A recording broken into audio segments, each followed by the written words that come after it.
Hi folks, hi everybody, hello, hello, welcome once again to the 9th Annual Short Circuit Pacific Rim Film Festival. My name is David Geis, Executive Director of CineVic Society of Independent Filmmakers. CineVic acknowledges and respects the long history of the ʷəŋən-speaking people, now known as the Songhees and Esquimalt First Nations, as well as the Wasanich First Nation, on whose traditional and unceded territory we carry out our activities. The colonial name for this region is Vancouver Island, British Columbia, Canada, and our headquarters is in the city of Victoria, where I'm broadcasting from today. CineVic is an artist-run society supporting independent filmmakers and media artists with accessible programming, affordable equipment, professional development resources, and cinematic exhibition opportunities since 1991. And Short Circuit is our annual showcase of short films from around the Pacific Rim. This year is our biggest festival yet, with 50 films streaming on demand until May 31st. You've got a few more days. More Filmmaker Q&As right up until May 31st. And if you missed any of those, the recordings are still up on YouTube, so check those out. And we're proud to be setting a new standard of sharing ticket sales equally with all of our filmmakers. So please help us spread the word and support artists around the world. Get your tickets and all the info at shortcircuitfilmfestival.com. Very quick announcement of some other programs that we currently have running here at CineVic. We've got Push In. The CineVic podcast is now listed on Apple Podcasts. Our host and CineVic member, Joyce Klein, speaks to indie filmmakers at home and abroad about their craft. 4 episodes are already available and more are on the way very soon. Just search for Push In, the CineVic podcast on Apple Podcasts, or go to cinevic.buzzsprout.com. We've also got coming up Film Slam, 48-hour filmmaking challenge happening June 11th to 13th in collaboration with the 48 Film Fest, a national short filmmaking challenge. Filmmakers who register and complete their film within the 48-hour timeline will be screened locally in each participating province and territory. We'll be hosting an online screening for the Victoria entries, and the top films selected from each region will appear together on the big screen at the TIFF Bell Lightbox in Toronto in 2022. Spots are limited, so sign up now at cinevic.ca and make your 48-hour film. We'd like to give a quick shout out to our core funders here at CineVic: Canada Council for the Arts, BC Arts Council, Province of British Columbia, CRD Arts Service, and Telefilm Canada. So this year, obviously, we're broadcasting our Filmmaker Q&As live on YouTube. Please type your questions in the chat if you were watching us live, and we'll do our best to answer them. Try to include the name of the filmmaker that you're addressing your question to. And if you don't see the chat box somewhere around your screen, make sure you click either the live chat or show chat button to make that appear. Just be aware that your question and screen name may be selected to appear on screen. And as I mentioned, the recording of this video will stay up on YouTube after we're done here today. So please help us out by liking and sharing this video, and why not subscribe to CineVic at the same time. Now, to introduce our panel moderator for today, Suzanne Moreau is joining us. Hello, Suzanne. Hello, everyone. Hello, hello. Suzanne Moreau has taken on screenwriting and filmmaking as a second career, and a creative one at that. She draws from decades of public service in social research on gender equity, education, and criminal and community justice. She seeks truth in storytelling and brings a visual aesthetic to filmmaking from her degree in visual art. She's also a CineVic member, participant in the inaugural edition of our Incubators program, and recent as in last week, was a top 5 finalist in our CineSpark program. Yes. So welcome, Suzanne, and thank you so much for being our moderator today. I will hand it over to you. Well, thank you, David. It's my pleasure and my honor to actually be asked to do this. I'm quite thrilled to be here. And I'm also very much in awe of all of the filmmakers I'll be speaking with today. I think I'll just dive right in. I'd like to introduce the filmmakers for today from the Human Nature documentary screening program. First is Marina Dodis. She's the director of The Return from Vancouver.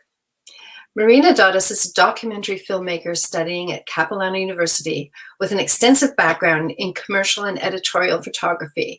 She's worked in a wide range of organizations, corporate clients, and magazines, making more than 15 short films. She has created videos with First Nations organizations and bands, ranging from elder circles to potlatch celebrations. Recent work includes creating short pieces for the Vancouver Foundation on Downtown Eastside Art Grant recipients, as well as a short film to accompany an exhibit of the Northwest Coast Indigenous art at the Bard Graduate Center in New York City. Welcome, Marina. Gianna Savoie is the producer of Keepers of the Shy Place from New Zealand today. Gianna Savoie is an Emmy-nominated documentary producer and writer whose work has been featured in PBS, National Geographic, Discovery, and BBC networks. She founded and directs the Ocean Media Institute, a nonprofit that serves to expand the public's engagement in ocean science and conservation through innovative and inclusive media. Welcome, Gianna. Krista Davis is the director of Exercises in Being Close to You, a story for the Arctic Refuge. She's in Halifax now, but she's usually in the Yukon. Krista Davis is a visual artist and filmmaker based in Yukon, Canada. Through video, animation, performance, and installation, she looks for creative and sometimes fantastical strategies to shift human and non-human relationships toward a more ecologically just world. She received her BFA, Bachelor of Fine Art, from Nova Scotia College of Art and Design, and her Master's of Fine Art from the Arizona State University. Welcome, Krista. And Frances Rubio, also known as Frankie, is the producer of Herselves. She's in Los Angeles, California. Frankie is Franco is a recovering data-driven and ad executive turned indie filmmaker, producer, and the founder and owner of High End, a boutique full marketing agency for filmmakers and makers run by BIPOC women. She's obsessed with the in-between spaces of diverse stories where comedy and tragedy intersect, where reality and fiction converge, where highbrow and lowbrow collide. Frankie was a top 15 finalist for Wavelength Productions' First-Time Filmmaker Grant. She is currently a board member of the National Film Festival of Talented Youth and a proud member of Brown Girls Doc Mafia, Asian American Documentary Network, and Minorities in Film. Welcome, Frankie. Dan Evans is the editor for Vala North, and he's in Oregon. An Emmy Award-winning editor, Dan Evans collaborates frequently on the Oregon Public Broadcasting series Oregon Experience and has been a trusted partner on multiple projects for National Geographic. He works in Spanish and English and has edited the national public television productions The Dr. Fix and Shark Island Whaler. Dan wrote, directed, and produced the documentary feature Shattered Sky, which has aired nationally on PBS stations for more than 6 years. Dan earned a master's degree in international affairs from the George Washington University and bachelor's degrees in history and cinema studies from the University of Washington. Welcome, Dan. Okay, so we're up to the Q&A, and viewers, please type your questions in the chat. We'll keep an eye on it between David and myself, and we'll try to get to you. Please be aware that your name and image might pop up when we do use your question. So we'll start with the return, Marina Dodis. Hello, everybody. Thank you so much for having my film in the festival. This is very exciting. Thank you for joining us, and we're so pleased to have your film. Thank you. So the return, there is a little preface about this. There is something astonishing happening in the city of Vancouver, largely unnoticed amidst vehicle traffic, industrial sites and construction. Wild salmon are returning to their ancient spawning grounds. After disappearing for 80 years, people can now witness the autumn spectacle of these powerful swimmers fighting to reach the streams they hatched in. To have a salmon run taking place within city limits is almost completely unique in a metropolis of this size. Filmed with a quiet, observing lens over many years, the return takes us into hidden enclaves of wilderness within the city where tiny salmon smolts shimmer beneath the water's surface. Their future is now in our hands. So a couple of questions. What was your goal with this film, Marina? To simply educate Vancouverites or other big city dwellers around the world about what might be going on right under their noses? Or was it to give history of development to the Lower Mainland or help track the salmon populations? Or was it simply your own personal interest in the topic or all of the above? Probably all of the above. I think that sort of instinctively, I decided to follow my own impressions of discovering the story of the salmon themselves. So I heard about it in a news story and realized that this was actually happening a mere few blocks from my house in East Vancouver, which is, you know, quite a developed part of the city and in the city proper. So that in itself was an astounding experience to see that, because though people in BC are very, you know, identified with salmon as a very important species for us, many people haven't actually seen salmon themselves in the wild or experienced the salmon run. So it was pretty fun to hop on my bike and just go down there and take a look at what was happening. So when I say that I was wanting to follow some of that, I realized that I had spent, you know, much of my life exploring pristine areas that were sort of far-flung, and I had a certain impression of the value of those places being somewhat higher than places in the city. But from coming and looking at what was happening in these very urbanized streams, it was really an amazing experience to see what was happening actually in our backyard, and to see whether those places are important. One of the first questions that I had asked the chief biologist who was taking care of some of that area was, why spend time trying to revitalize the stream that's this degraded over these years? Wasn't it just better money spent doing that somewhere on a bigger run in some other region? And so that was another impetus, which was that, you know, each and every one of these streams has a value, and those aren't to be neglected. So it has a value not only for the salmon themselves, because it keeps genetic diversity. It's very important to have that, and it's quite a contentious issue around flooding waters with hatchery fish, because that really limits the amount of genetic diversity. And it's also very impactful for the people who live in cities to have a place, a sanctuary, and places to explore in their own backyard. So I think on both levels. Wonderful. Yes, absolutely. So you were saying something about you usually investigate pristine environments. And so in this case, perhaps you yourself had an awakening to what was happening right under your nose. And was that, how compelling was that for you? Was it, and also I noticed you were saying that you had a similar question to what the initial stream rescuers had for the federal government, which was, can we please have some money to clean this up and revitalize it? And they said, no, it's too far gone.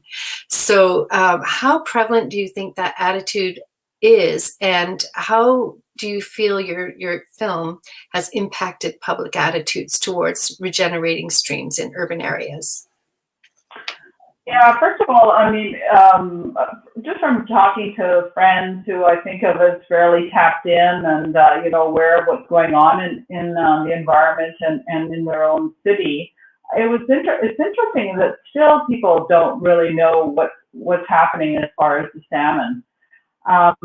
So when they do find out, they really want to go and find out where this is happening. I also made a web page to accompany the film so that you can then see a map and see some of the places where I filmed, and you can go down there. It's kind of intended as a bit of a treasure hunt. And the run starts in mid-October till the first week of November. So yeah, it had a big impression on me as far as having places that are that close to where we actually live. And it's been really even accentuated by COVID, because we have been restricted in many ways to like a region much smaller than normal. So we are kind of forced to kind of see beauty in things that are much closer to us and in places that we might not think that they're even existent. So yeah, I think that's one of the lessons of COVID that we've you know, being blessed with, is just really taking a look at what's around us and to start to really be stewards individually, and also really give homage to the people who've really done the really heavy lifting here, which is they never gave up on those areas. They had memories of the potential of these places. They saw terrible degradation in it, and without those people who are continually doing this work, this would just not happen. And it really is in our own hands. Just because the salmon have come back doesn't mean that that the work is done. It's very much ongoing. They're very positive aspects, and you can get great rewards from this type of work, but it's a long haul, and so we constantly have to be careful about what's going into the the sewage systems, and how we treat these streams themselves, not to be tromping around in them when there's the actual runs are happening, or when the fry are there. So yeah, a lot of stewardship. Marvelous. Yeah. I'll switch a little bit to some of the more technical aspects of the filmmaking. Can you give us an idea of the technical process? I noted that someone was saying they started walking up the stream in 2004. And while you probably didn't have archival footage of that, did you tap into any archival footage in your film? And also the different animated elements, you worked with drones and human and animal participants. How was that process for you? I had mostly still images. There is a pretty good ability to get some of those. The area has changed very dramatically, so I felt that it was important to have some sense of like then and now.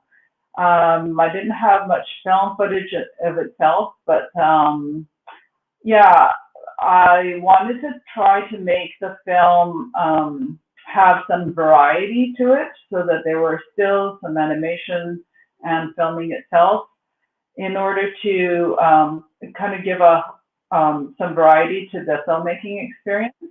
The animation was intended so that you could get a clear idea in order of the life cycle of salmon, and just how extraordinary it is that these fish have actually possibly gone as far as Japan and then returned.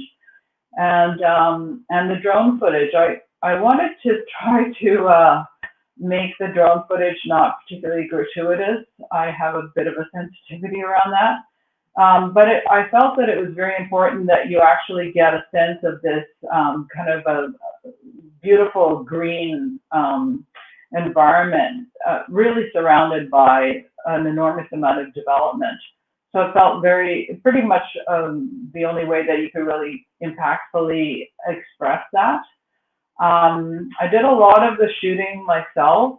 I hired a couple of friends, one for the drone, fantastic drone shots, and another friend who's a very good wildlife photographer.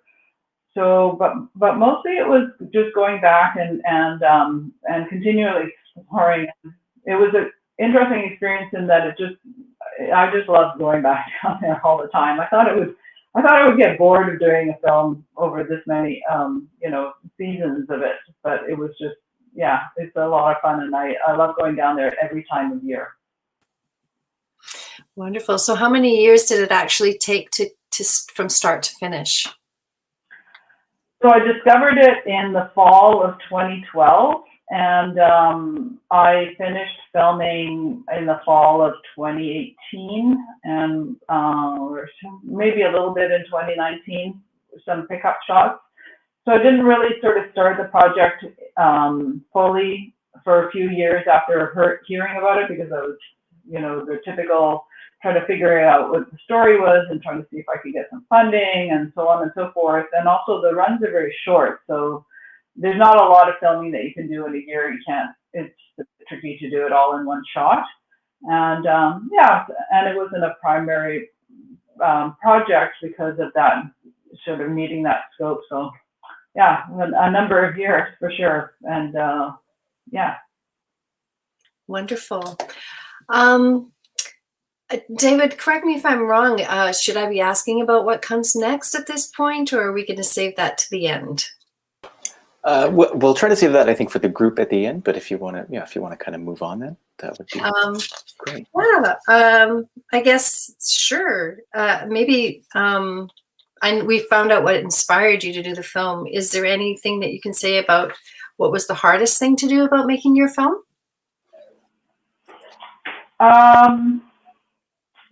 It's a little bit tricky to do a lot of images of the film themselves, of the salmon themselves. And so I just wanted to make sure that it didn't get kind of uninteresting to watch over a longer period. I wanted the film to be short enough that it was had enough information in it, and that you kind of got a real sense of the story. However, I really wanted it also to be immersive and not information-based.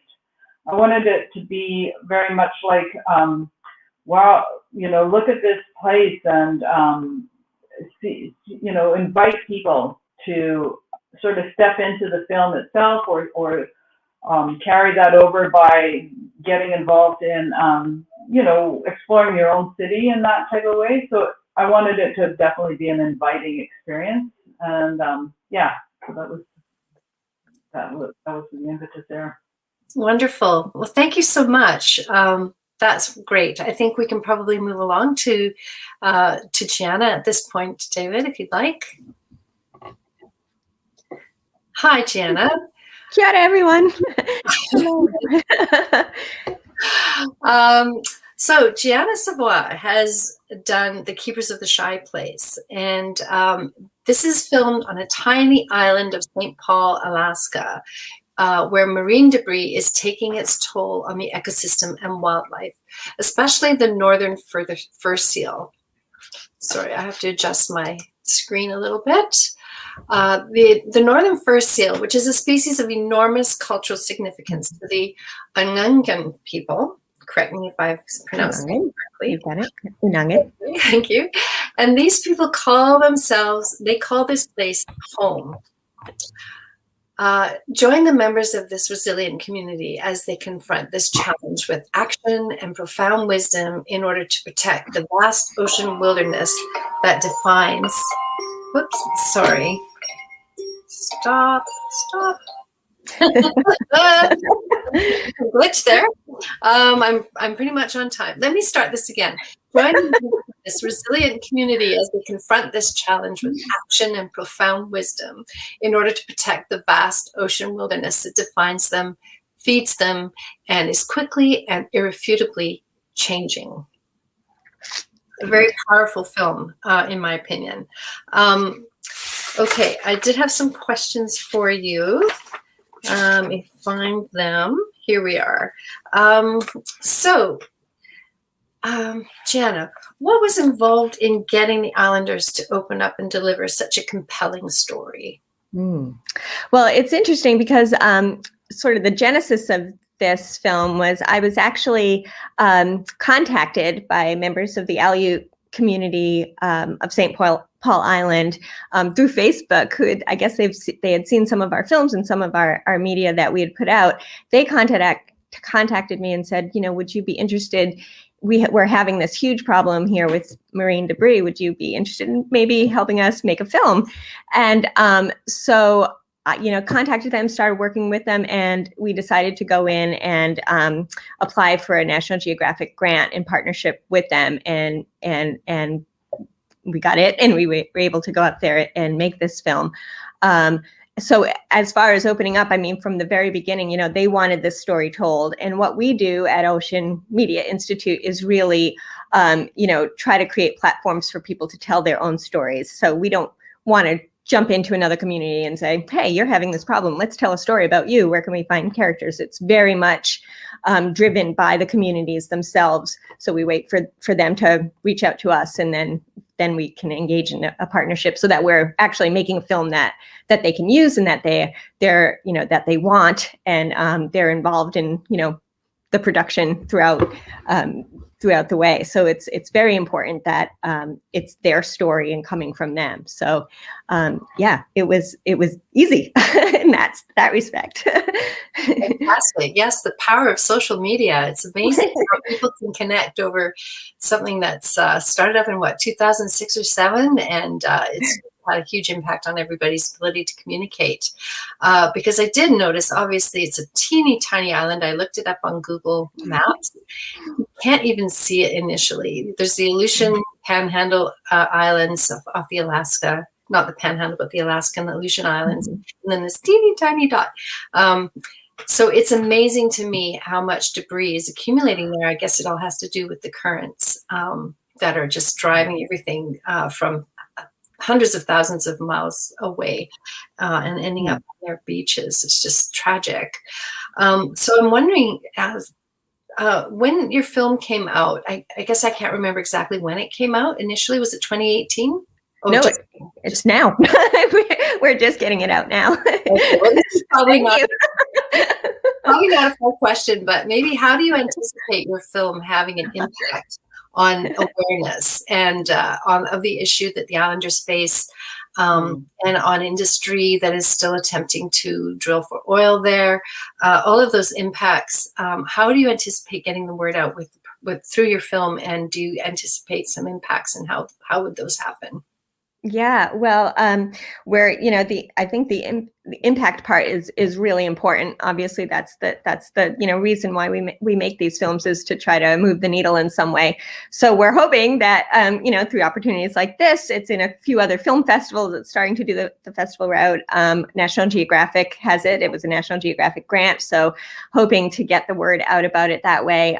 We also give it back to the community so that they're getting it out through, they've got actually extraordinary networks, and and one of the things that we wanted to do that they wanted to do going in, that we wanted to help with, was getting this in front of people at the industry level, and in particular the seafood industry level, because what a big problem is on their island is, yes, tiny, itty bitty, tiny little island. They've got a massive seafood processing plant there, and what happens is a packaging plant, and when they package the seafood, they put those little tiny, and we've seen them all on a lot of packaging plastic bands that go around the seafood boxes. They go around a lot of different boxes. It's not just the seafood industry, but those are getting, that's a lot of it is what's trashing the beach and what's really causing a problem for the seals. And it's what's happening is they're about this big,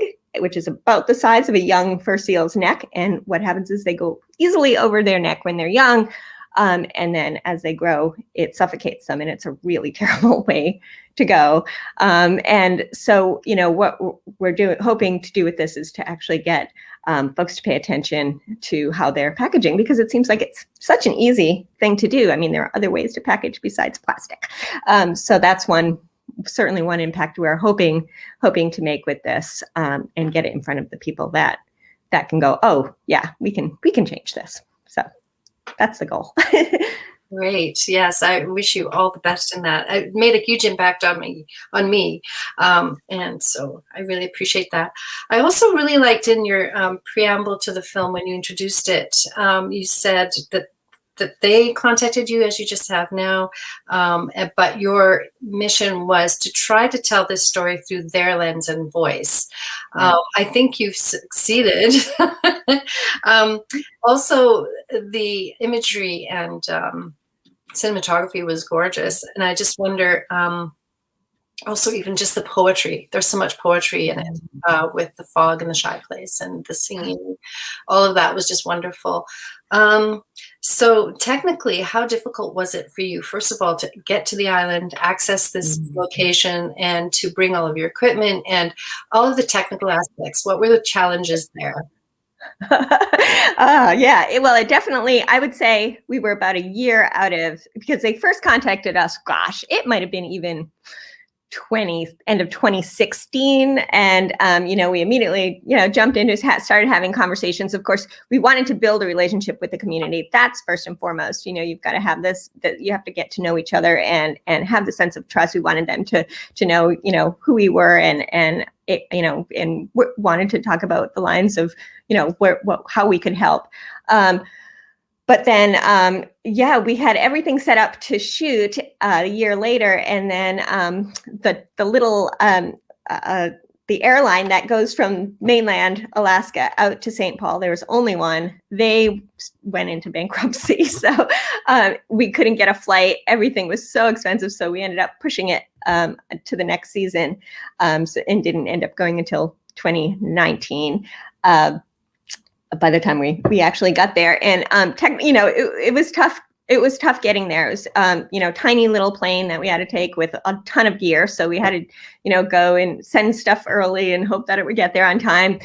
We actually were without clothes for a good part of the week because one of our bags or two of our bags did not make it.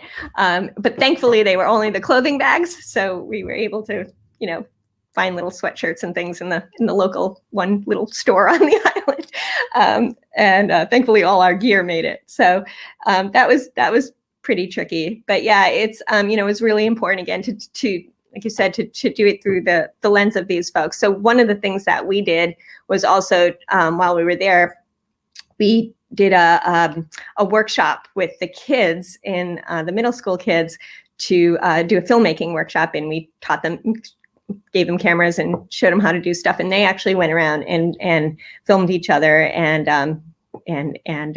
learned a little bit of filmmaking so that they could learn to tell their own stories as well if you start that young. But it was really important that we got, again, their perspective and it was all through their voice, and we feel like, and I think Aquilina even says it in the film, the Indigenous voice is something worth listening to. I mean, they know where it's at. They know what they need to do, for their environment and frankly for the earth in general. So it was definitely a message we wanted to help them get out. Thank you. Yes. And such a great sense of empowerment. I mean, it's not fishing for them, it's teaching them to fish kind of metaphor, by, encouraging the younger kids to even just imagine being able to have a voice through modern technology and through film. Is fantastic. I think you've probably left a bit of a legacy behind on that teeny tiny island along with your luggage. Should go up.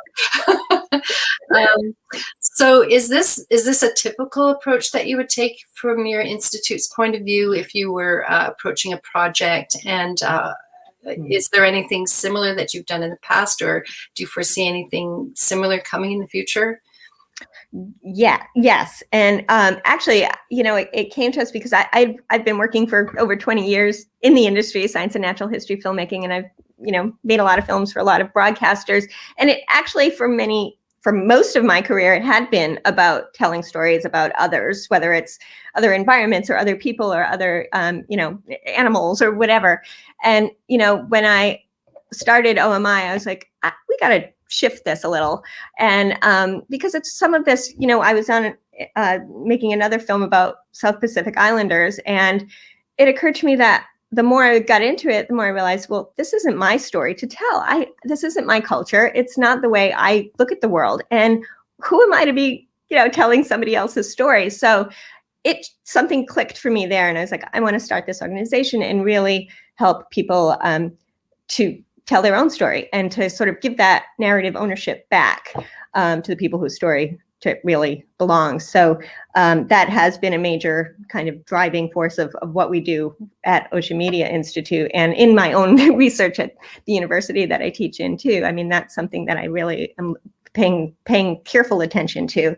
So as far as other projects, yes, we just did a workshop with Pacific teens on climate change storytelling and helping them to, again, tell their own story, putting that, like looking at the looking at climate change through that cultural lens, because a lot of times in stories, especially seems like climate change, we look at people of the Pacific. A lot of times these stories are either written or made by Westerners, and it kind of casts Pacific people as victims, or again, it's always telling story about somebody else, or climate refugees or something like that, rather than, let's hear it from you. You tell us where you are. Let's, and you can kind of frame that story in your own way through your own lens.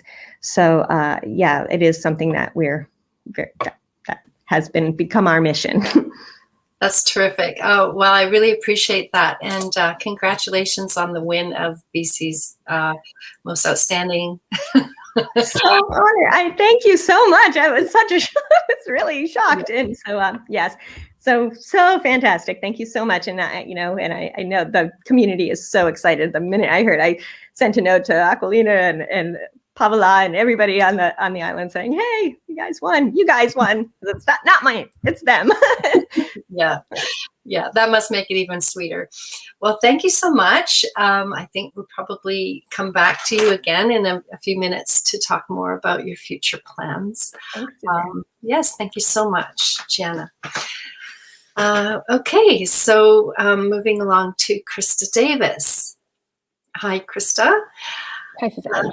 So here we have Exercises in Being Close to You, a story for the Arctic Refuge, a story of hikers who travel through Alaska's Arctic National Wildlife Refuge in hopes of intercepting the porcupine caribou migration.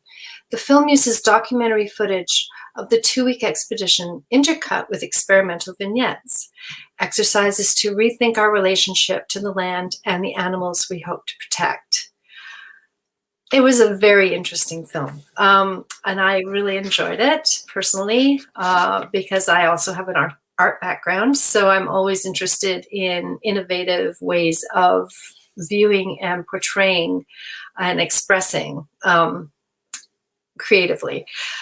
So I guess a question for you is about the format of the film. It is striking. What made you decide to add the poetic and drawing elements? Is it simply from your visual arts background, or is there more to this? Yeah, actually, that was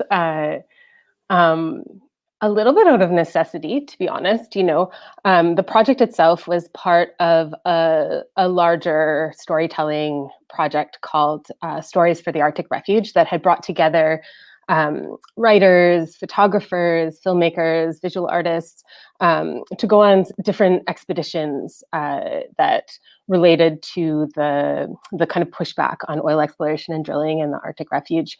And so the expedition that I was on was to intercept, or possibly intercept, the caribou's migration.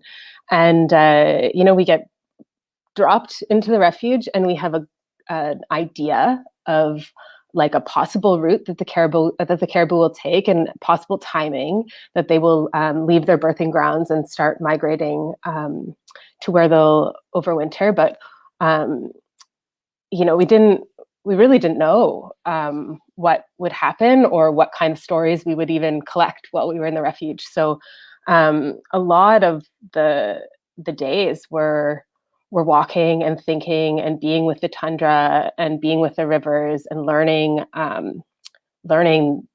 the space that I was in. And so I had a lot of footage of landscape. I didn't have a lot of footage of caribou.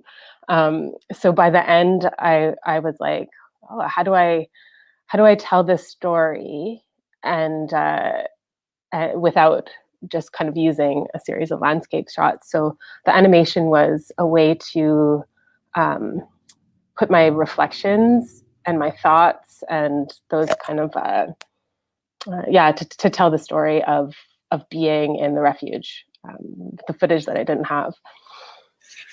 Wonderful. I thought particularly this one sequence you have of the caribou antlers tucked in behind a rock and the music accompanying it, and it evoked that it was, you know, he was a satellite dish, and he's like trying to tune in, where is the rest of the herd, or some other evocative imagery that came to my mind. I thought that was a super interesting, great way to kind of give a sneak peek to what you might be seeing. Also, the use of the antlers that were discarded in the boneyards, where you saw the remains of caribou that had been through. So I guess eventually, did you encounter the caribou, and did you get any footage at all of the huge herd? I know you did some animation to indicate that, but did you actually get any footage? And did you choose not to use it for any reason, or? Yeah, so we did see the migration on the last day. It was incredible. They were, you can't really do it justice explaining it. They were as far as the eye can see, and it felt like a funny payoff for the work that we had done to get there. And there was one, when we had finally got there, we had hiked 6 hours that day up the river from where our camp was. And we had to be back there that night because the next morning our pilot was coming to get us. And so we had hiked there. It was chilly, it was rainy, we didn't have very much food. And then finally we saw them kind of as we were really as far as we could have gone without turning back.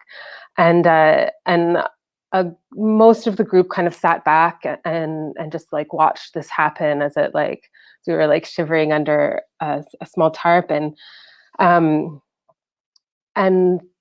then two people from the group had kind of gone ahead to get some more footage and came back and were complaining about the light wasn't right. They weren't getting the shot that they needed. And then they had gone down to the river, and that's kind of when the drone had gone up and really scared a large group of caribou, just like truly ran like a school of fish, like away from us, from the drone. And, after 13 days of being like, well, I've just filmed landscape and like, little flowers. And I was like, this is the story in this piece is, how we try to help. We can all have empathy for the animals. We can all have like valiant reasons to be working towards conservation, but we really have to look, I think, at our methods of how we get those images and how we, kind of put our empathy to good. And if that's happening in kind of an extractive way, in a way that really mirrors, I think, the extraction industry that is threatening those caribous. And I think we need to really ask ourselves what, if our practices of documentary filmmaking or whatever kind of environmentalist activism we're doing, if it's really serving the animals. And I think the same goes for the audience too. And this comes to where I decided not to put in the images of the caribou that I got, because we expect that. We expect that image. We expect the money shot. We expect the payoff, and that's why the drone had gone up, was to get that image. And it was for a valiant reason. I know it was like to help these caribou, but I think that we all need to ask ourselves, why we need to see that, and who's at what expense. Yeah, that really explains it well for me. And it had an impact because honestly, I was waiting for the payoff, all this time and investment that you'd spent in the field working towards finding them and whatnot. And then suddenly the drone goes up and they all disappear, and it's just like mercury, you touch it and it disappears. That was really compelling, I thought. So congratulations. That was an interesting, unexpected decision on your part as a filmmaker. And obviously being a filmmaker, you're making hundreds, if not thousands of decisions, creative decisions all the way through the process. And so that one, I think, really came to life for me, because it made me ask the question, how come I didn't get to see them? You guys saw them. And you know, if it made me ask the question, obviously it's a question that's going to linger in all of your viewers' minds, and it may compel them to look into it further. So I guess I was thinking that the drone went up. It wasn't from your film crew, but it was maybe perhaps from one of the industries sending up a drone. Was it in fact your film crew that sent up the drone, or was it another bystander? Yeah, there wasn't really film crews necessarily. We were like a bit of a ragtag bunch of artists and writers. There were some filmmakers there with more professional gear, but you know, I just had a kind of a DSLR and extra batteries with me. So it was somebody with our group that had sent it up, and they feel really bad about it and felt really bad afterwards. And I think that the choice to do so was also, I think, impactful for the group of us. Yeah, to be honest, I after that experience, I don't know if we need to. I don't think that we should be in the refuge at all. People who hope to do good or not, I think we should leave it to the caribou and to the Indigenous communities that have kind of been stewards of the land for a very long time. Very true. Also, yes, I mean, I briefly worked in resource ministry, and there's so much fracturing of the environment. I think the further north you go, the least amount of fragmentation there is. And migratory routes are the main thing that are impacted by industry. And so it was wonderful for me to see all of those trails. So I think your film probably checked off a number of boxes for me, as somebody who's interested in climate change and in industrial growth, that it certainly is a hopeful story. And I loved the whole mix and match kind of approach you took, which you know, included the two kids pretending to be the caribou fighting each other, and then they had the premise or the treatise coming down from the actual caribou, you know. And it was very legalese, and it was very interesting and entertaining. So there was something for everyone in that film, and I really congratulate you on such an ambitious project and having to withstand all of that, you know, deprivation and cold and whatnot. Really, really cool. And I thought it was really interesting too, the poetry and learning how to speak in the local language, in the Indigenous language. Have you seen the caribou? No, I haven't seen the caribou. That was interesting because you started off with English at the beginning, and by the end you were speaking the Indigenous language. So really, really great. Do you have any kind of aspirations to continue doing something like this again? I mean, my work is, I exist more in the kind of like art side of things than the film industry side of things. So I'm always making more experimental work.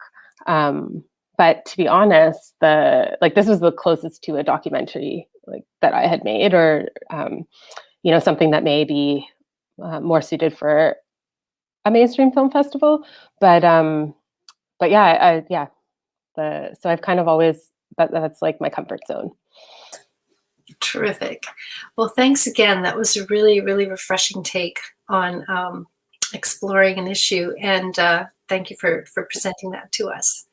Thank you. Yeah. Okay. Well, let's move along and talk with Frankie Rubio, Herselves. Yes. Hey, everyone. Thanks for having me. And I'm here as a producer. Christy unfortunately couldn't make it, but she sends all her love.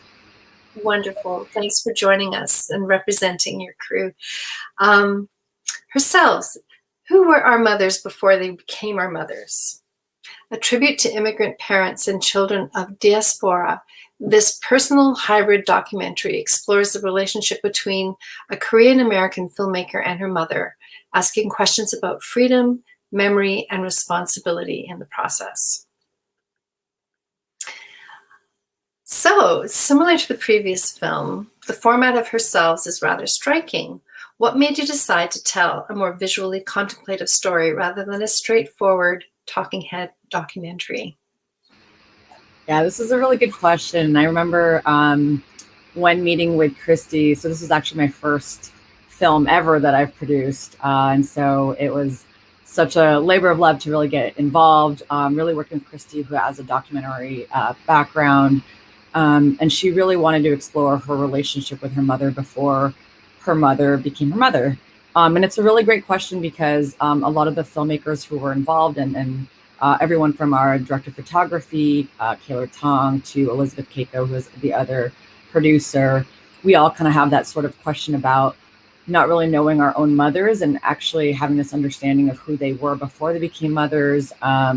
You know, we just kind of move things right along and just are like, yeah, those are our parents. And so this is really this exploration, especially from the lens of being a first generation American. This was really Christy's, you know, love letter to her mother to really help understand that. And so in order to really frame a lot of this, she had this sort of privilege to really kind of have this understanding of like, well, what did I imagine my mother to be? Who could my mother possibly been? What could I do to really understand what she could have been before she became a mother?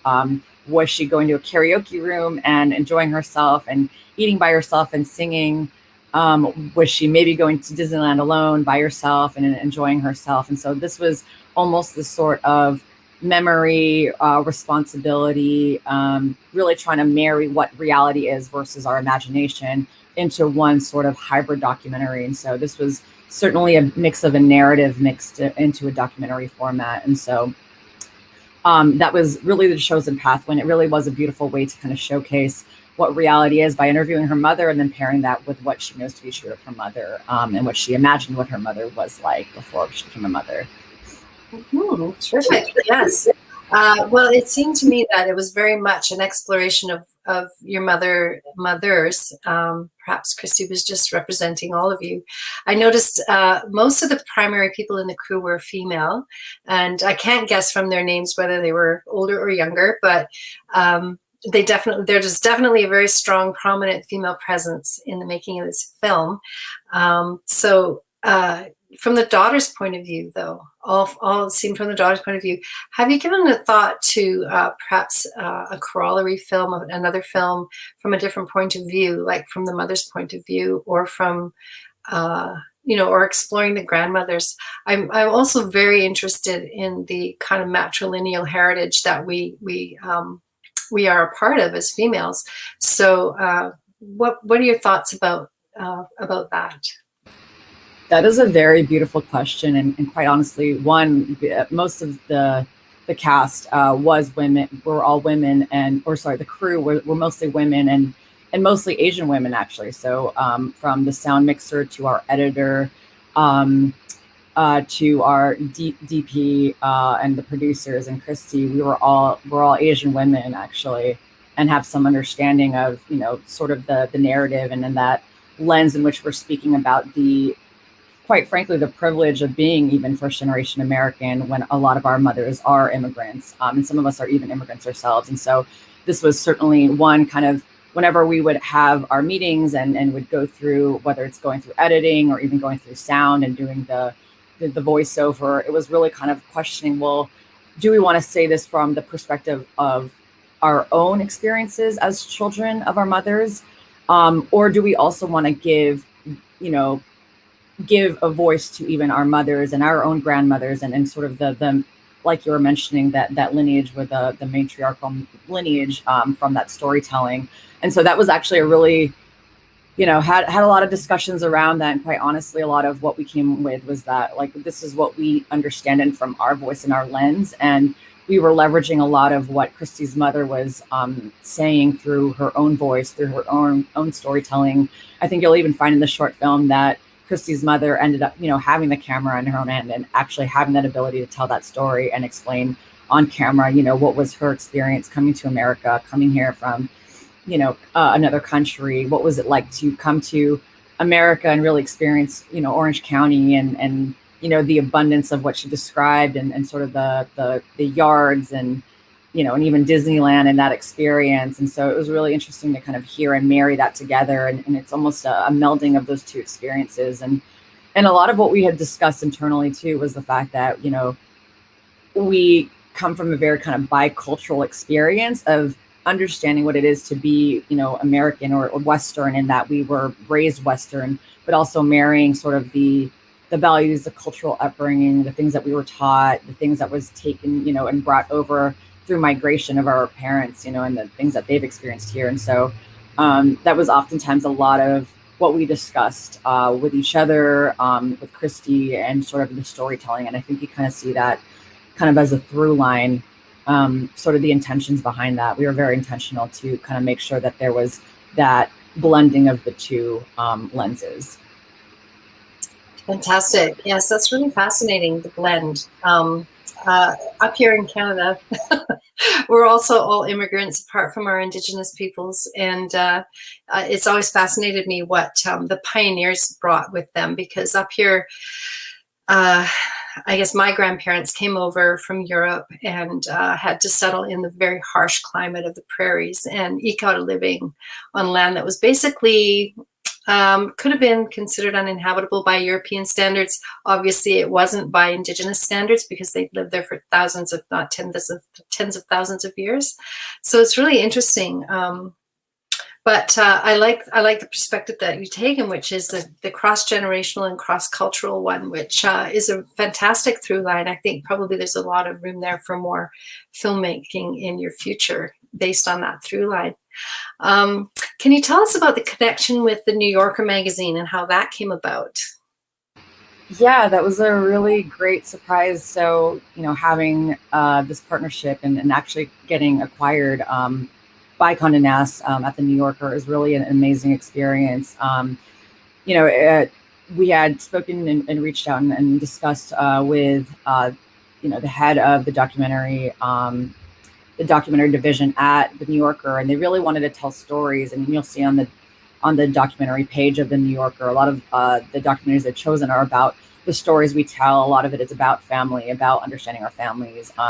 A lot of sort of experiences of, what's our identity, culture, really exploring all those things. And so when we had spoken to the New Yorker, they very much wanted to have our film be a part of their, a part of their catalog in perpetuity. And so this was a great opportunity. But on top of that, it was really aligning with International Women's Day when it was released. So it was released just a couple months ago, and really the timing was kind of interesting because of all the things that were happening also in the U.S. just with the hate against Asian Americans in the last year or so. And so it kind of was an interesting point and culmination of having our stories told. And I'll be frank, from my perspective as a producer, as a new time filmmaker, growing up, I never really saw my story reflected. And being Filipino American and growing up with immigrant parents, it very much was interesting to see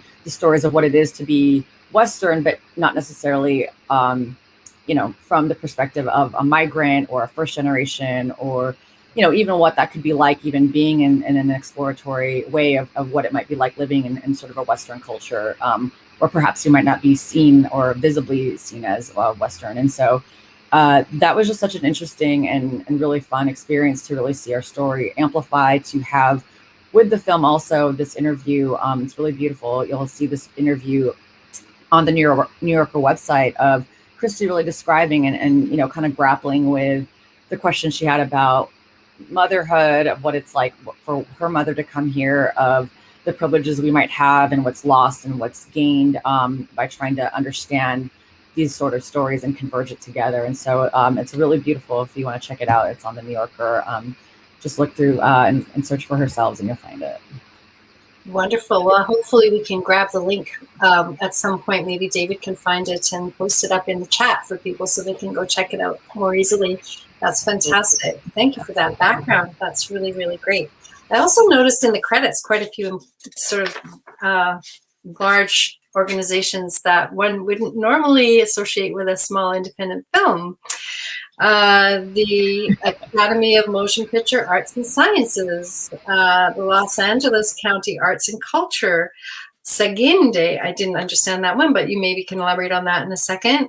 Sony Pictures Entertainment, and the Writers Guild of America West. Can you elaborate a bit on how you made so many connections with such high profile organizations? So a lot of our relationships that was really built off this independent film was because of Christy. She was a part of a fellowship with Visual Communications, a nonprofit organization that really supports the arts and filmmaking for Asians here in the United States. And so Visual Communications has this fellowship called Armed with a Camera, very much challenges and has fellows who are identify as Asian and are under 30, and they are challenged to create a short film. And so because of this relationship, and this great guidance from Visual Communications, we were able to have so many great resources and mentors who are, very much have been veterans in the space of filmmaking, and a lot of the filmmakers of the fellowship spanned from, narrative filmmakers to documentary filmmakers. And so some are coming on as editors or DPs or writers themselves. And so this was such a fantastic kind of microcosm of being able to kind of work together and have a community kind of behind us. And so because of this resource of being with Visual Communications, we were able to have all these different resources and guidance and mentorship. And so we've been really grateful and thankful for just having this resource available to us and really being part of Visual Communications. That's fabulous. Well, congratulations again on such a wonderful film. I really enjoyed it. I'm sure everyone did who watched it. And so much that's relatable there to us globally. Like I was going to say in Canada, but globally, it's an issue that touches everyone in the world. It's not just North Americans. So thanks again very much, Frankie. We really enjoyed speaking with you. Awesome. Thank you so much, Suzanne. Appreciate it. Great. Okay. Now, last but not least, Dan Evans. He's still smiling. Hi, Dan. Hi, it's nice to be here. Yeah, great. I'm glad you could make it. So the film Dan will be talking about is Vala North. In the far northern atolls of Papua New Guinea, scientist, chieftain, and visionary John Aini resurrects old secret ways and melds with what he and his fellow chieftains and their people know of the coral reefs they rely on. Vala North is a story of a thin thread of hope in a changing world, hope for coral reefs around these islands and hope for the communities that rely on them. Another beautiful film. I really enjoyed a lot of the cinematography in this film. It was gorgeous, and that's kudos to you as well for your editing expertise and artistry. A question I have is, how do you walk the line between hope and optimism and more realistic or pessimistic calls to action? That's a big question. I think if you look at the story, there's definitely room for optimism in the story without going overboard about it. Kind of echoing some of what Gianna was talking about earlier. We kind of just wanted to be a conduit for this story. The people there already had this indigenous knowledge. It's their story. And so we wanted to kind of let them speak for themselves. I mean, that's why there's like no narration in the story. It's really letting their story come through. And so I think the optimism is that they had this indigenous knowledge. They already had these traditions of how to protect these reefs.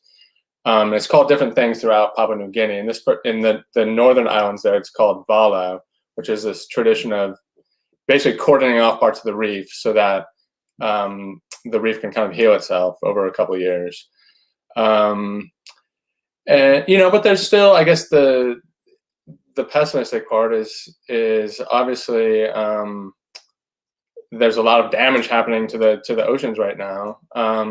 So I think this does offer sort of a realistic glimmer of hope about how they already know how to manage the reef, essentially.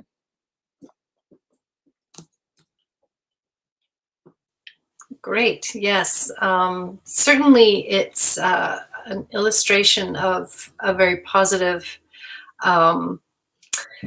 It's a very positive story in that respect, that they have succeeded in not only just recovering their reef and the life there, but also in recovering their traditions, which I thought was really fantastic. And to see the pride that they held in that. I have a personal question. There's a scene where the villager or the islanders are welcoming the film crew. I was imagining I was the film crew and I was being welcomed. Their welcoming ceremony was almost so enthusiastic it felt a little bit unnerving. Yeah. How did you feel about that? Was that how did that feel? Well, it is actually it's sort of like a two-sided ceremony where it is supposed to seem a little intimidating, and then but then becomes welcoming at the end. But that opens up this whole scene where they really, where they show how the indigenous knowledge that they have to basically put the Vala on the reef. But the reason why we kept that a little kind of mysterious, again, like not using narration to be like, well, here's exactly what happened, is because John Eine, sort of the main character, and the villagers, they don't really want all of their knowledge about how they do this to be revealed, right? It's still kind of like their knowledge, and especially kind of the ceremony where you see them creating the Vala stick that they're going to put out on the reef. John stayed kind of vague about what they did and what each particular part means, because he just didn't want to reveal that knowledge. And so I think kind of the opening ceremony when the film crew arrived on the beach right there and the villagers kind of challenged them and then welcomed them, that kind of is a metaphor for the whole kind of the experience of filming it, but specifically for that scene too, where they only want to reveal so much about what they're doing. I mean, they have this knowledge and it's theirs, and they'll share kind of part of it, Great. Yeah, it really grabbed my attention. So, and it was fascinating. And I love their drumming as well. It was really, really cool. So you captured some wonderful aspects of their traditional culture in there. And it was interesting to see the juxtaposition of, graphic T-shirts and traditional clothing. That was really an interesting juxtaposition, I thought. So it kind of gives the viewer a flavor of what the blending of the cultures are. And it was also an interesting point that was made in the film about the blending of science and tradition and how they aren't mutually exclusive. Particularly the young woman who is studying to be an environmental scientist was sort of an interesting kind of next step. The rest of the villagers who spoke were all male. She was pretty much the only female that spoke. So I thought that was interesting. It looks like there's a change happening there on many levels. So I have a question here from David. He says, we have screened a couple of other films directed by Stefani Gordon at past festivals. It seems there's a draw to remote regions who are dealing firsthand with climate change and pollution caused by humans. Can you explain this further, the choice to find people whose stories have likely not been told yet, rather than simply telling familiar stories from North America? Well, so as you said, I was the writer and editor of this film, so I came on in post. And so Stephanie Gordon is my friend and colleague, and she and I worked on several films together. She couldn't be here today, so I'm filling in for her. But yeah, so Stephanie actually started off as a scientist before she became a filmmaker, and then she did a master's degree in filmmaking out in Montana here in the United States. And so I think that's why she's been drawn. And she's also just, I mean, she can do a lot of things. She's like, she's especially good at filming underwater. So I think that combination of things has led her to really focus her career on natural history filmmaking, but also a lot of filming out in the Pacific. I mean, so she and I worked on something before that was kind of in the northwestern Hawaiian Islands, which is another very remote place. And, you know, she's filmed also, this film was set in Papua New Guinea, obviously, but then she's also filmed kind of in Southeast Asia, well, other places in Southeast Asia, I mean. So I think she's been drawn to those types of stories based on her background as a scientist. And I think she's really interested in, like we did with this film, kind of being a conduit for some of these untold stories. So this film, as we've already kind of described, but you know, other films she's done, like she and I worked on this story that was in the northwestern Hawaiian Islands, which was similar. It was like an untold story. And so I think that's why she's been drawn to that rather than just strictly filmmaking in North America. Great. Yeah. Well, it really is wonderful for us to get a view into these worlds that we might not otherwise be able to without her filmmaking. So kudos to her and to you for making them. So this next question, also from David, could be an entire workshop. He says, can you give a quick overview of the protocols and your respectful interaction with these cultures who may have never been filmed before?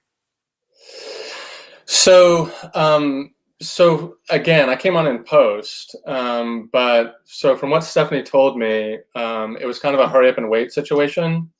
So she was based out of Port Moresby, which is the capital of Papua New Guinea,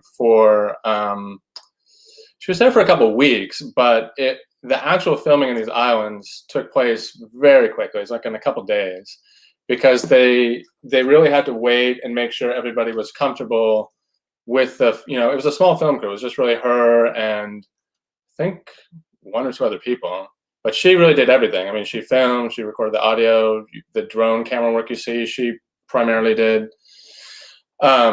So, you know, I think she told me she'd been waiting around for about a week trying to get permission to go up to these very remote islands up in the northern part of Papua New Guinea, the northern part of the archipelago.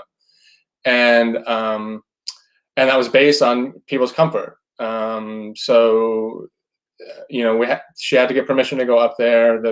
And then the people that she was going to be filming obviously had to be comfortable with being on camera. But I think hopefully I think you can see the respect that we tried to show everyone in the final film, where again, we tried to really just let them speak for themselves, and present their story as they would want to have it told. And so we worked with John Iney, the main character. His organization is called Island Awareness there in Papua New Guinea, and also another NGO called Eco Custodian Advocates. And so they kind of helped set up all the filming too. I mean, they were kind of really the intermediaries between like the filmmakers and then like the people who are in these villages. Yeah, and so that really, I mean, I don't see another way to actually do a film like that other than have really like a local fixer, I guess you could call the NGOs on the ground, but you have to have something like that. There's no way you can just show up as like a Westerner and be like, hey, show up in one of these villages. Like, it's not going to work at all. That raises another question for me. It was obvious to me that John was very comfortable on film. He even spoke about where he was born and how that impacted his feelings towards the ocean. But the language, was there a barrier there for Stephanie? I know you can't speak for her, you know, directly, but how did they how did they communicate? Did they have an interpreter, or because the language was wonderful, but there were a few English sounding detectable kind of words in their local dialect that, kind of gave you a hint that the translation was bang on. But how did they communicate? How was that crossed? Well, so John Eine is very interesting. He does have this kind of a foot in two worlds, right? Like he's like very educated in like the Western sense, and is a scientist, and then he also has all these roots in his homeland, Papua New Guinea, and so he was on a lot of the shoots and helped to translate, but then also the people from eco-custodian advocates were also there, and so yeah, they definitely had to help translate during the interviews. I mean, you can definitely say it's kind of like I guess it's like a pidgin that they speak, but it's only really I think a few loan words from English, and so you can definitely hear once you kind of get used to the cadence, actually it becomes like a little easier to understand, but it definitely does require like a translator. Yeah. Well, congratulations on the film. It was a wonderful insight into a very successful traditional way of bringing life back, and it had such a wonderful success that was demonstrated just over the course of that film. Terrific. Thank you so much. Great. I'm glad you liked it. Thank you. Okay. So I think we're close to David bringing everybody back in. And whoops, there we go again. Well, my timer worked. So I guess a question for all of the filmmakers. What kind of reactions, I've kind of asked this a couple times. What kind of reactions has your film received so far? What venues, festival streaming broadcasts? Anyone who hasn't had a chance to answer that from my questions, go ahead, anybody. Whoever would like to go. Well, my film just a couple of weeks ago just filmed in the International Wildlife Film Festival, and that was in Missoula. Missoula, Montana, and very well received there. So it was really again wonderful to reach an audience there, and we're just starting to get it into festivals. So we'll see how it goes. That's fantastic. Yes, don't wait for me to call on you. If you just want to speak, just go ahead. I was just going to say that I've been really happy to have the film in, I think it's about 14 festivals. And I was also in Missoula, so it was great.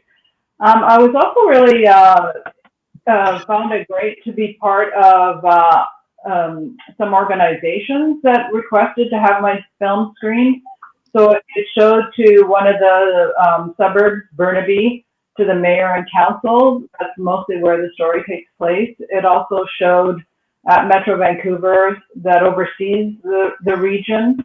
It's going to be showing to another organization that's trying to create like a salmon safe registry for companies and for agricultural use. So it's an interesting sort of other audience, and feels like it's kind of reaching some decision makers and planners. So I think that was really heartening. And I also showed it to the stream keepers themselves as the very first showing.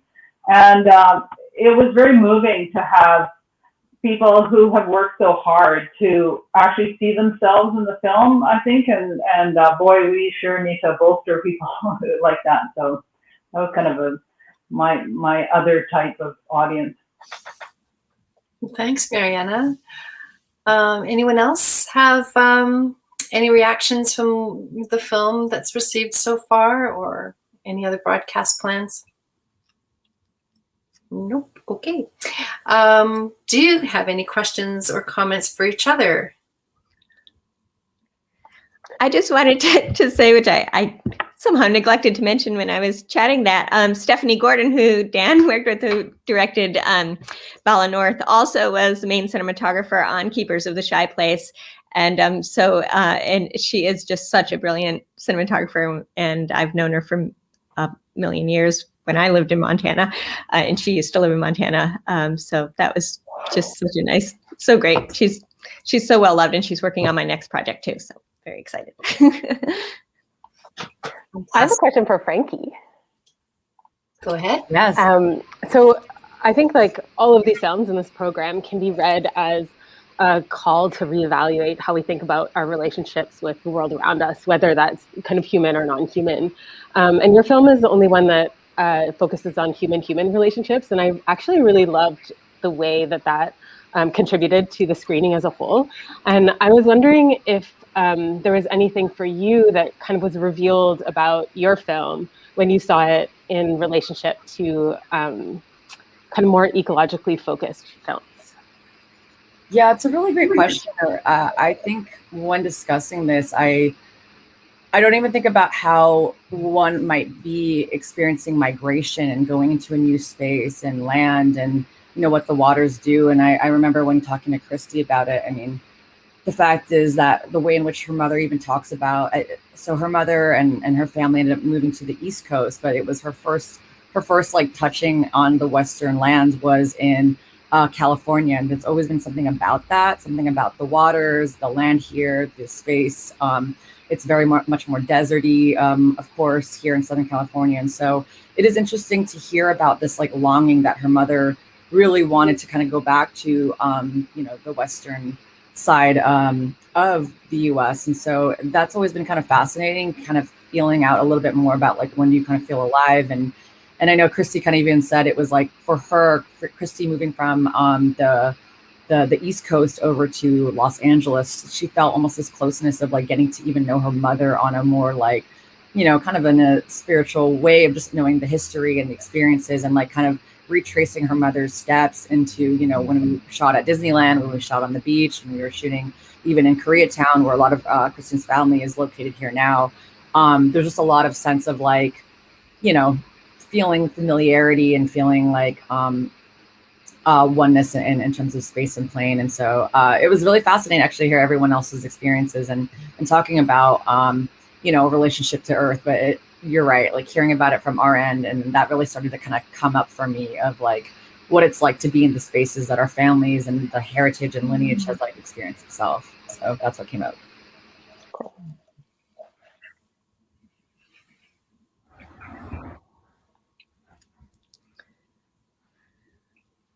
Anyone else curious about the others' films? That was a fantastic question. Thank you very much, Krista. I have one more question. Okay, go for it.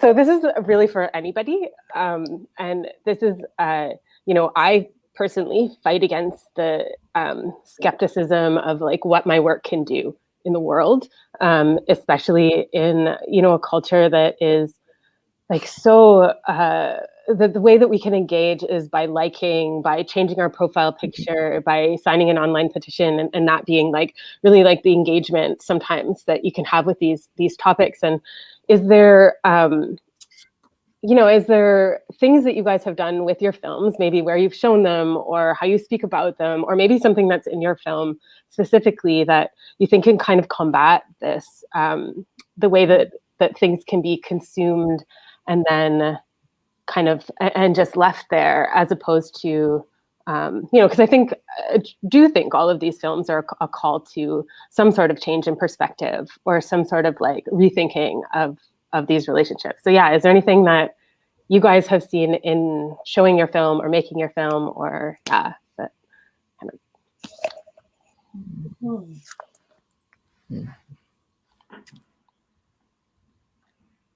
Yeah, I'll just jump in and try to make it short. I think the reason that I wanted to do a film on something that was very local is that I think the more people have a direct connection to something, they can have a different sense of wanting to take care of it. And it's a little harder when something is really far away.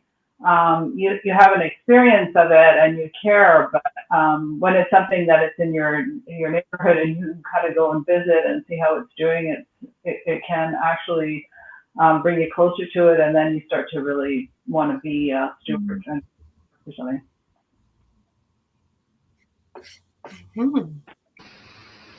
Yeah, I will say when discussing this film, and I think I was even hearing it from other filmmakers here, was just about hearing the experience from those who also are experiencing that perspective and that lens. And I think just, it feels like y'all have done really amazing work to really raise awareness from an ecological sense and perspective. But yeah, for our film, it was very much like, hey, we just want to tell this story that we just never really saw in ourselves. And there's just so much nuance. So even like having that understanding and being able to show that empathy and that sort of perspective is just the goal of what we wanted to do. And so that was just nice just to fulfill that and to share that. And there was a lot of like, just like for us, it was almost like therapeutic even to even just share our story, to just have it out in the world. Like, and to your point, Krista, I feel like, whether it even got picked up or not, or, the fact that we were lucky, I feel very lucky that, we had a broader audience to hear that, but certainly just even putting it out there, I feel like that's the beauty of filmmaking, is just, just having it in the world so that there is that mass consumption available. So that was a good experience. And sorry, go ahead. I was just to add to that, I think that, with our film too, the part of the plan was to actually, after it was done, then to go back to the community and do more with it, with them there, and, create an impact plan for it, which we're now having to do obviously remotely. But I think that the ability to use that film as just kind of the hook for doing greater things with it is really important. And I think everybody here, all our work does that, and I think it's really wonderful when you can create something that then takes on a life of its own, and then can really change things, and people can get involved in their own ways and do amazing things with it. So that's really great. Fantastic. Dan, do you have any questions for any of the other filmmakers? Not to put you on the spot, just in case. No, I was just trying to think of like something to actually respond to Krista's question, because I think that's kind of like the big question, right? Is like, how do you get people to pay attention, and how do you get like a film to break through or a video to break through? I mean, if like we had an answer that right, like all these problems would be solved. I would say the only thing I could think of to do is just to keep making really unique work like you made. I think something like that that really stands out is going to have more chance of making an impact than if you'd got like that money shot of the caribou, right? Something that's a really unique piece of work, I think, has more chance to stand out. Right, but will it get screened because there's no payoff? It's a question. I don't know. Well, we don't want to put him on the spot too much, so how about if we go with our final question, just to wrap up, because we're getting close to the end. And David just nudged me about that. He says, hey, yeah, it's getting close. So what are each of you working on next, or now, as a matter of fact? Let's start with Marina. I'm in development for a piece that is on the Museum of Anthropology, which is a important institution in Vancouver, and often an entry point for settlers to experience Indigenous culture. And I'm working with a co-director who's from the local band. And it's an exploration of the museum and its experience, the trajectory that it's had from acquiring objects for the museum, but really exploring what those pieces are, and were they stolen? Should they be going back? Or are they, all of the backstory that I think that we don't really experience when we go into a museum. So it's not a stodgy piece about museums. It's actually bringing the leap to life. Wonderful. And Krista, do you have plans for something, or are you working on something? Yeah, I have a couple art-based projects that are happening, but right now I'm in Halifax in development for a feature documentary. I was connected to a young African Nova Scotian and an Indigenous woman who is currently serving a life sentence in prison. And she's also a spoken word poet. And we were connected because I'm an animator and she's a poet. And there was like hopes that we could that I could be like creative support and we could maybe like work on something together while she's in there. But her story, like as I learned about it, really like reveals systemic failure after systemic failure in the ways that that we as a country and as a community and as individuals really fail to support our most vulnerable youth. And so we're doing a poetry animation exchange where she writes me poems and then I animate them. But these are going to become kind of like chapters in a film that will open up into these discussions of her life and the kind of what the circumstances that brought her to where she is now. Fabulous. That's quite a departure from your previous project. Excited to see that. Dan, do you have something new in the works or something you're working on now? Yeah, so I don't know how much the director wants me to talk about it yet, but yeah, I'm working on a feature documentary about, kind of like broadly about kind of African American experience in the United States as kind of Western expansion happened after the Civil War. Yeah, it's gonna be really good. Okay, I believe it. And Frankie. Yes, I am working on a personal documentary about my own experiences, actually kind of on the vein of Herselves, about my father who I am a caregiver for. And so it's a very personal documentary where after 14 months of my father being in quarantine at a nursing facility, I actually got to see him finally earlier a couple weeks ago. And so got to document that and really just wanting to talk about, mental health in the Asian community and very much wanted to kind of unpack that and like think through a little bit more about, our relationships with our parents and the caregiving and healthcare system and all that fun stuff. And then I also am working on a documentary feature on social equity in cannabis and kind of the war on drugs and how it really tore apart a lot of, Black and brown communities, especially in Los Angeles, but there's certainly kind of an exciting element to understanding, what are these ways in which we're trying to create equality and how it's still, even through good intentions of social equity programs, actually still continue to fail us. So, so really interesting feature that, probably can't speak too much on it either, but just enough of that of a long line.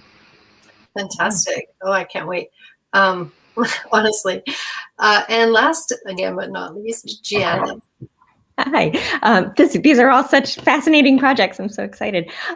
We're working on, next project is this film about the gillnet ban in Belize. They're the first Caribbean country to have put in a ban into effect on gill netting. And so actually Stephanie Gordon is going to be shooting and field producing on that. We're heading down this summer, and it's really going to be, we're working in conjunction partnership with the coalition, Belize Coalition for Sustainable Fisheries. And so it's really this exploring how the ban is affecting the fisheries, of course, and the ecosystem, and the fishermen who, have relied on these gill nets for their livelihood, and how that's shifting. They're actually moving into doing more sustainable occupations and jobs, and so we're taking a look at that, how it's going. So fabulous. Well, it's been quite a privilege for me to be here to host this and to hear all of your stories and all of your insights into filmmaking. David mentioned I'm at the very beginning of my filmmaking career. It's my second career. It's a creative career, and I'm so excited to pursue it. And and thank you so much for inspiring me. It's been wonderful. Okay, David, it's over to you. All right, everybody. I will just pop back in quickly to say another big thanks to all of you for, I guess, making your films in the first place, submitting them to Short Circuit, and then tuning in today to answer some questions and put more more of your work out in the world. I really appreciate it. And Suzanne for jumping in as moderator. Thanks so much. You're welcome. So I will just do a very quick housekeeping outro here.